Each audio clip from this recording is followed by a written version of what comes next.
Hello అండి, welcome back to easy cook channel. ఈరోజు మనం నిమ్మకాయ తొక్కు పచ్చడి ఈజీగా టేస్టీగా ఎలా ప్రిపేర్ చేసుకోవాలో చూద్దామండి.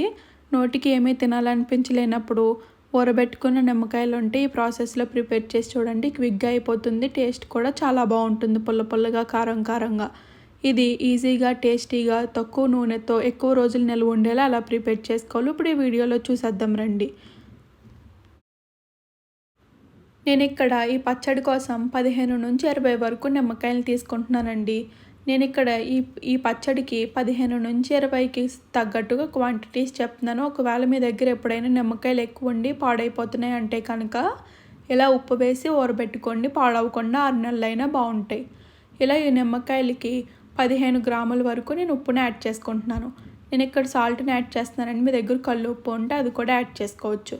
15 గ్రాముల వరకు ఉప్పు అయితే కరెక్ట్గా సరిపోతుంది. ఇలా చేయి పెట్టకుండా నేను చూపిస్తున్నట్టుగా కలిపి మూతను పెట్టి ఒక వారం నుంచి 15 రోజుల పాటు వదిలేయండి. ఇది మీరు ఇలా ఊరబెట్టుకున్నట్లయితే 6 నెలలైనా కూడా బాగుంటుంది. ఇలా దీనిని మూతను పెట్టి పక్కన పెట్టేయండి ఒక 2 వారాల పాటు. ఇలా 2 వారాలకి నిమ్మకాయలు బాగా ఊరిపోయి ఉంటాయండి. ఇలా ఊరిపోయిన నిమ్మకాయలను మనం ఇప్పుడు వీటిలోంచి గింజలు తీసుకుంటే సరిపోతుంది. ఇలా గింజలు తీసుకున్న తర్వాత పచ్చడి కలిపేసుకోవడమే. మీకు ఒకవేళ ఇలా ఇష్టం లేకపోతే ఎప్పటికప్పుడైనా కూడా ఈజీగా కలుపుకోవచ్చు. ఇగోండి ఇలా తీసుకుంటూ వచ్చేస్తాయి నిమ్మకాయలు. కొంచెం గట్టిగా పిండినట్లయితే వీటిలోంచి గింజలు బయటకు వచ్చేస్తాయి.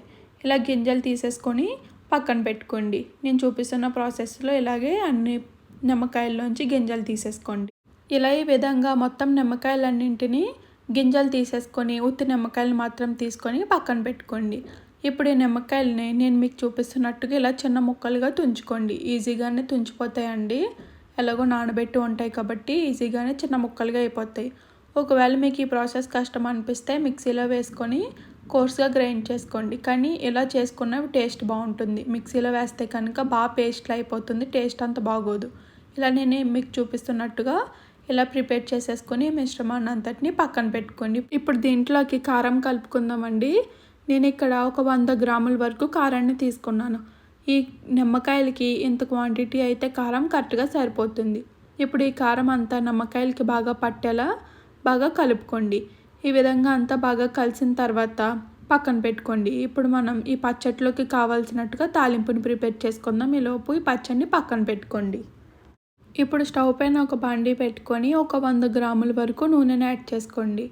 ఈ 100 గ్రాముల వరకు నూనె అయితే కరెక్ట్గా సరిపోతుందండి. నిమ్మకాయ పచ్చడికి అంత ఎక్కువగా నూనె పట్టదు.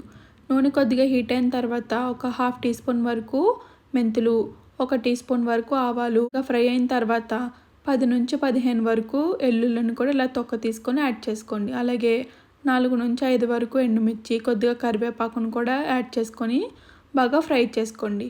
ఇవి కొద్దిగా ఇలా ఫ్రై అయిన తర్వాత స్టవ్ ఆఫ్ చేసేసుకొని కొద్దిగా ఇంగువను కూడా యాడ్ చేసుకోండి. ఇంగువ యాడ్ చేసుకోవడం వల్ల పచ్చడికి స్పెషల్ టేస్ట్ వస్తుందండి. టేస్ట్ బాగుంటుంది. ఇష్టం లేకపోతే స్కిప్ చేసేయచ్చు. ఇలా ఒకసారి కలుపుకొని చల్లార్చుకోవడానికి పక్కన పెట్టుకోండి.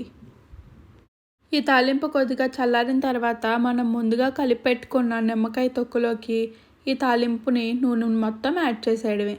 అంతేనండి, ఈజీగా టేస్టీగా ప్రిపేర్ చేసుకొని నిమ్మకాయ తొక్కు పచ్చడి రెడీ అయిపోయింది. ఈ నూనె మొత్తం కలిసేలా కలుపుకొని ఒక గ్లాస్ జార్లో స్టోర్ చేసుకోవడమే. టేస్ట్ చాలా బాగుంటుందండి. అలాగే నిల్వ కూడా ఎక్కువ రోజులు ఉంటుంది. మనం నార్మల్గా పెట్టే నిమ్మకాయ పచ్చడి ప్రాసెస్లో కాకుండా కట్ చేసి గింజలు తీసి ఇదంతా కొద్దిగా ప్రాసెస్ ఎక్కువగా అనిపిస్తుంది కదా. ఇలా కట్ చేయకుండా ఈజీగా నానబెట్టేసినా కూడా టేస్ట్ చాలా బాగుంటుంది. నెక్స్ట్ టైం నిమ్మకాయలు ఎక్కువ ఉన్నప్పుడు ఈ ప్రాసెస్లో ప్రిపేర్ చేయండి. పాడవకుండా ఉంటాయి నిమ్మకాయలు. టేస్ట్ కూడా చాలా బాగుంటుంది. క్విక్గా అప్పటికప్పుడు ఈజీగా కలిపేసుకోవచ్చు పచ్చడి కూడా. థ్యాంక్ యూ అండి. Thank you for watching and subscribe to my channel.